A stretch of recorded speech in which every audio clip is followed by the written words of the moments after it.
ಕಟ್ಟೆಯಲ್ಲ ಸರಸ ಸದಾ ಕಾಲ ಸಂಮೋಹಗೊಳಿಸುವ ಹುಡುಗಿ.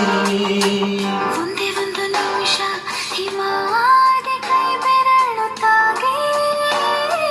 ಸರಿಯೋ ಕಾಲ ಕೂಡ ಸರಿಯೋ ತರನ ಪ್ರೀತಿ ಮಾಡೋ ಹೈದ ಮಜನೋ ತರ.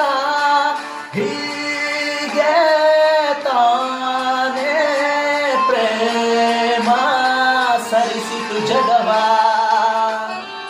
ಪ್ರೀತಿಸುವ ಕೆಲಸ ರಜೆ ಹಾಕೋ ಮಾತಿಲ್ಲರಾದೆ.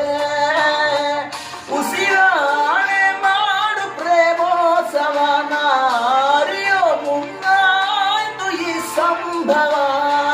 ಹೀಗೆ ತಾನೇ ಪ್ರೇಮ ಮುಗಿಯದ ಕವನ ಬೆಳಕಿನ ಕವಿತೆ ಬೆಳಕಿಗೆ